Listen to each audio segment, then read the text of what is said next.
The silence between them stretched longer than Claire expected. Daniel's fingers tapped lightly on the rim of his glass, as though he needed the small sound to steady himself. His eyes were serious, and in that stillness, Claire felt a rush of unease.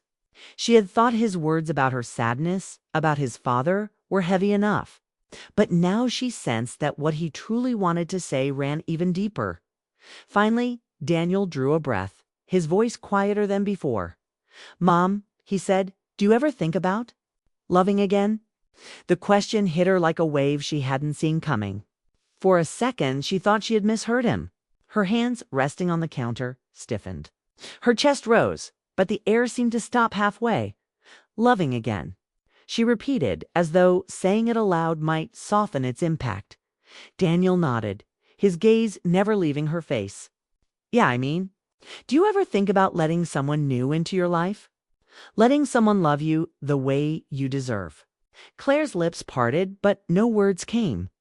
For so long she had avoided even whispering those thoughts to herself. To hear them spoken out loud by her own sonite was both jarring and strangely tender. She turned away for a moment, her eyes falling on the empty chair at the head of the table. That chair had become a ghost, a quiet reminder of promises broken and love lost. Years had passed since her husband left, but the emptiness he created remained like a scar that never healed. "I don't know," she finally admitted, her voice thin. "Sometimes, yes. Sometimes I wonder. But most of the time, I don't let myself go there." "Why not?" Daniel's question came quickly, almost desperately. Claire shook her head. "Because after losing someone, after being left behind, you don't just wake up one day ready to start over. Love isn't something you can replace. It's not a new coat you put on when the old one wears out. It stays with you even when it hurts, and you wonder if you even deserve another chance." Her voice cracked on the last word, and she pressed her palm against the counter, grounding herself. Daniel leaned forward, elbows on the table. "You do," he said firmly. "You more than anyone. You spent years raising me on your own, working, holding everything together. You gave everything to me, but you forgot yourself in the process. And I don't want that for you anymore." Claire blinked back tears. Her son's voice carried the kind of conviction she rarely heard in men twice his age. It was full of care, of love, not just a son's love for his mother, but something deeper. A recognition of her humanity, her womanhood, her need to be seen beyond the role she had played for so long. "You talk as if it's that simple." "She whispered. Daniel tilted his head slightly. "Maybe it's not simple, but it's possible. And I can see it in your eyes. You're afraid of it. Afraid of what it would mean to let someone close again." Her throat tightened. He was right. She was afraid. Afraid of opening her heart only to be abandoned again. Afraid of being vulnerable, having someone see the cracks she had so carefully hidden. But beneath the fear, there was also something else. A longing. A hunger she had buried under routines and responsibilities. A part of her that still remembered what it felt like to be touched, to be held, to be wanted. She looked at Daniel, really looked at him, and for the first time she saw it not just her son, but the man he had become. His eyes were steady, filled with compassion, but there was also a weight in them, as though he carried more than his own feelings tonight. Her voice trembled when she asked, "Why now, Daniel? Why ask me this tonight of all nights?" He hesitated. His gaze dropped to the table, then slowly lifted back to hers. The pause was heavy, almost unbearable. Claire could feel her pulse quickening, her palms growing damp. She sensed that his answer would reveal the truth behind everything, the reason he had stayed behind after dinner. The reason his words carried so much urgency. Daniel's lips parted, but for a moment no sound came. His chest rose and fell with a quiet exhale, as though he were preparing to step into unknown territory. "Because," he began, his voice low, "I've been holding something inside too, and I can't keep it to myself anymore." Claire's heart thudded painfully in her chest. The air around them seemed to shift, thick with anticipation. "What is it?" she asked softly, her voice trembling despite herself. Daniel leaned back slightly, his hand brushing his jaw. It's not easy to say. But before I do, I needed to know if you've thought about opening your heart again. About moving forward. Claire's breath caught. She didn't know what he was about to confess, but she knew instinctively that it wasn't something small. And in that moment, as mother and son sat across from each other in the dimly lit kitchen, the night felt like it was teetering on the edge of something life-changing. Kitchen light hummed faintly above them, casting a golden glow across the table where Daniel sat and the counter where Claire leaned. The night outside pressed quietly against the windows, the stars hidden behind the September clouds. Inside, the air was thick with words unsaid, with emotions balancing on the edge of revelation. Claire's eyes never left her son's face. She had seen him nervous before his first day of school, his first driving lesson, his first job interview. But this was different. The tension in his jaw, the way his fingers tapped the glass, the heaviness in his voice, it all told her that what he was about to share wasn't simple. It wasn't small. Daniel, she said softly, trying to anchor him. You can tell me. Whatever it is, he exhaled, his breath shaky but determined. I've met someone. Mom? Her shoulders eased a little at first. Relief washed through her, though it was quickly tangled with curiosity. Of course. That explained the nerves, the hesitation. This was about love. A young man with something personal to confess made sense. But Daniel's eyes held hers with an intensity that made her pause. There was more. He hesitated, searching for the right word. She's different, kind, warm. She listens in a way no one else does. She makes me think about the future. And he smiled faintly, though there was sadness in it. She reminds me of you. The words hit her unexpectedly, landing in her chest like a soft ache. Reminds me of you. Claire blinked, unsure how to respond. Pride swelled in her pride that her son had found someone who saw him deeply, who carried qualities he connected with her. And yet, there was a strange, unspoken weight in that admission. Something that blurred the lines between comfort and something more delicate. She sounds special, Claire said carefully. She is, Daniel replied, his voice low. But that's not the only reason I wanted to talk to you tonight. She asked me something recently. She said, does your mom ever think about herself? About what she needs? Or does she just keep giving until there's nothing left? Claire's throat tightened. To hear those words pass through someone else's lips was like being seen by a stranger she'd never met. And it got me thinking, Daniel continued. You've given everything for me, Mom, all these years. And I realized I don't want you to spend the rest of your life in the shadow of what happened. You deserve a chance to be loved again. Not just as my mom, but as Claire, as a woman. The way he said her name, her first name, rarely used by him, sent a shiver through her. For years, she had been only mom, a role that defined her days and nights. Hearing Claire from his lips was like being reminded she was more than that she had an identity beyond motherhood. Her eyes welled with tears. She reached across the table, laying her hand gently over his. His skin was warm, steady, grounding. You're braver than me, Daniel, she whispered. He gave a small, almost shy smile. Maybe, but maybe we can be brave together. Maybe it's not too late for either of us for a long moment. They sat like that, her hand over his, the silence filled not with distance but with closeness, with unspoken promises of healing. Claire's mind drifted. She remembered the nights she had cried quietly into her pillow, the mornings she had woken up to an empty bed, the way she had pretended strength so her son wouldn't see her breaking. She remembered telling herself that love was over for her, that her role was only to support Daniel until he no longer needed her. And yet, here he was, the man she had raised, reminding her that she was still alive, still worthy of being seen, still capable of being loved. She let out a trembling breath. It feels strange, she admitted. The idea of starting again. I don't even know if I'd remember how. Daniel squeezed her hand gently. You don't have to figure it out all at once. Just don't close the door before you even try. Let yourself imagine what it would feel like to laugh with someone again. To share coffee in the morning, too? Not be alone. Her chest ached at his words because they painted a picture she had long ago buried. She had told herself she didn't need those things anymore, but hearing them spoken aloud awakened a longing she couldn't deny. Slowly, she nodded. Maybe it's time. Daniel's eyes softened, relief washing over his features. That's all I hoped to hear. They sat together in silence. The kitchen no longer heavy with sadness, but lighter somehow, as though the walls themselves had breathed a sigh of relief. For the first time in years, Claire felt something shift inside her window, opening in a room she thought had been sealed shut.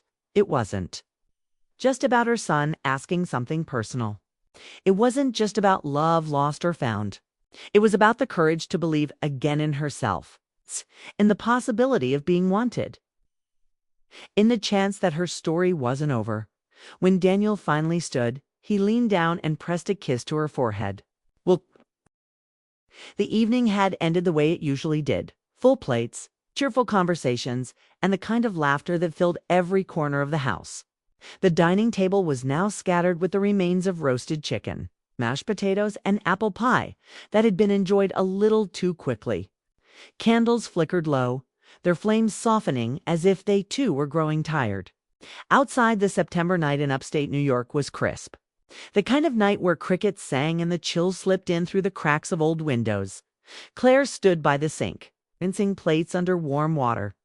She could still hear echoes of her family's voices, though the house had already grown quieter. Her sister had bundled her kids into the car earlier. Her brother had hugged her quickly, promising to call during the week. One by one, they had gone, leaving her kitchen in that half-empty state like music that had suddenly been switched off. She expected Daniel, her only son, to have left too. At 23, he often drove his own way back, usually eager to catch up with friends or get back to his small apartment near the university. But when she glanced over her shoulder, she realized he was still there. He hadn't moved from his seat at the table. The sight struck her as unusual. Daniel was rarely still. He was the one who joked the loudest, the one who leaned back in his chair with a grin, teasing his cousins until they rolled their eyes, pretending not to laugh. Tonight, though, his energy seemed to have drained out of him. He sat quietly, staring at the glass in front of him, his hand resting on the wooden table like he wasn't sure whether to hold on to something or let go. Claire dried her hands on a towel, curiosity tightening in her chest. "Everything okay?" she asked, her voice calm but filled with a mother's worry. Daniel looked up slowly, his eyes thoughtful. There was hesitation there, a flicker of something that almost seemed like fear. He opened his mouth, closed it, then finally spoke, his voice quieter than she expected. "Mom, can I ask you something?" There was a pause before he added something personal. The words sent a small jolt through her. She wasn't used to hearing her son sound like that. For all his youth and confidence, he usually came to her with simple things, questions about cooking, about his car, or sometimes about life choices, but never with that weight in his tone. Never with that kind of careful pause, as though he had been holding something inside for a long time. Claire leaned against the counter, suddenly aware of her own heartbeat. "Of course," she said gently, though she wasn't sure what was about to come next. Daniel's gaze dropped to the glass again, and he rubbed his thumb along the rim. His silence stretched just long enough for Claire to notice the way the clock ticked on the wall behind him. Each second loud in the stillness. She studied him quietly. He had grown into such a man. Broad-shouldered, strong in ways his father had been, yet softer somehow, kinder in expression. His hair was darker now, cut shorter than she preferred. But his eyes were the same deep brown, full of thoughts he often kept hidden.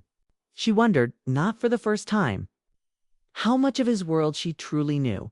The kitchen around them seemed to shrink, the air heavier, charged with something unspoken. Claire tried to ease the tension with a small smile. "You're making it sound serious," she said, a hint of laughter in her voice. "What is it you want to ask me?" Daniel hesitated, his throat moving as he swallowed. For a moment, Claire could almost see the boy he had been, the child who once asked her endless questions at bedtime, who feared storms, who always wanted to know why the world worked the way it did. But this wasn't a boy's question. This was something else. Finally, he lifted his eyes to hers. And in them she saw not only uncertainty, but something more: concern, tenderness, even a kind of protectiveness. "Mom," he said slowly, "I've been noticing things." "About you?" Claire's heart skipped, her hand tightening around the towel. The scene hung between them like a door left slightly open. Claire had the sudden, sharp feeling that whatever Daniel was about to say would change the night. Maybe even the way they looked at each other. It wasn't often that her son stayed behind after dinner. It wasn't often that his words carried the weight of something personal. And though she couldn't explain why, Claire felt the beginning of an ache in her chest, an ache of anticipation, of fear, and of something else she didn't want to name just yet. Daniel leaned back in his chair, the old wood creaking under his weight. For a moment, he just sat there, looking down at his hands as if he was searching for the right words in the lines of his palms.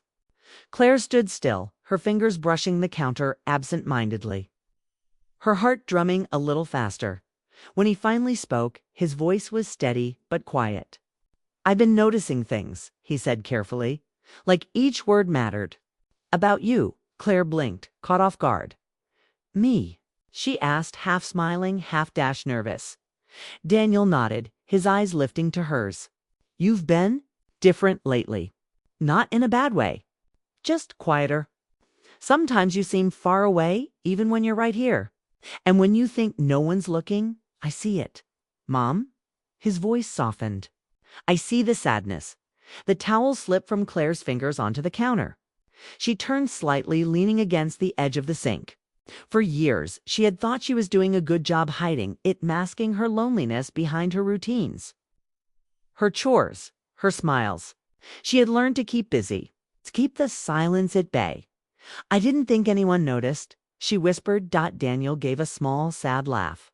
"I notice everything about you. You've always been strong for me, even when Dad left. But lately, it feels like you're carrying too much. Like you're still holding on to something you can't put down." At the mention of his father, Claire's chest tightened. It had been years since her husband walked out, but the empty chair at the head of the table still carried a weight. Sometimes she caught herself glancing at it during family dinners, her mind replaying memories of laughter that once belonged there. She hated that Daniel had seen that too. "You shouldn't have to worry about me," she said softly, trying to sound lighter than she felt. "I'm fine." But Daniel shook his head. "No, Mom, you're not fine. I know you want me to believe that, but I can see it in your eyes. You're tired of pretending.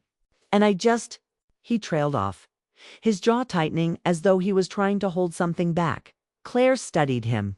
He looked so much like his father in that moment, the same stubborn tilt of his chin, the same determination in his eyes. But there was something else too, something gentler that belonged only to Daniel. "Daniel?" she said, her voice barely above a whisper. "Why are you saying all this now?" He exhaled slowly, his fingers drumming on the table. "Because I can't stand watching you hurt anymore. I know you miss him, even after everything. I know there are nights you sit alone and wonder if this is all life will be. And I don't want you to carry that weight forever." Claire swallowed hard, her throat dry. She hadn't realized how deeply he had been paying attention. She thought she had hidden her loneliness in the quiet corners of the night, in the empty spaces between family gatherings. But here was her son, peeling back the layers she thought she had kept safe. "I'm sorry you've had to see that," she said, tears pricking her eyes. Daniel's face softened and he leaned forward slightly. "Don't be sorry. I want to understand. I want to help. You've always been there for me. Mom, maybe it's time you let someone be there for you." The sincerity in his words pierced her. He wasn't just speaking as her son. He was speaking as a man who loved her enough to confront what she had buried. The kitchen, once filled with the noise of family, now held only the weight of their voices. Claire tried to find words, but her emotions tangled inside her. She wanted to tell him that loneliness had become her shadow, that nights without companionship stretched longer than she could bear. She wanted to confess that sometimes she still reached for the other side of the bed, only to find it cold and empty. But those were things she had never dared say aloud, not even to herself. Instead, she managed a broken smile. "You've grown into someone I can't hide from," she said. Danielle returned her smile faintly, though his eyes still carried concern. "That's because I learned from the best. You always told me to face things, to talk about what mattered. I guess I'm just trying to follow your example." Her chest ached at his words. It was strange how the boy she once protected from storms and heartbreak now stood, tall enough to protect her from her own silence. He had noticed. He had cared enough to stay behind after everyone else left. And yet Claire sensed there was more. His tone, the way his voice dipped when he said personal, lingered in her thoughts. This conversation wasn't only about her. She could feel it in her bones. Something else was waiting just beyond his careful words. She took a slow breath. "You said you wanted to ask me something personal. Was this it?" Daniel hesitated, his fingers tightening around the rim of his glass. His eyes met hers again, steady but uncertain. "No," he said finally, his voice low. "This isn't all of it. There's something else I need to ask you, but I had to start here." Claire's pulse quickened. She searched his face, trying to read what was coming next. And in that moment, with the quiet hum of the refrigerator and the faint ticking of the clock behind them, she realized the night wasn't going to end the way she thought it would.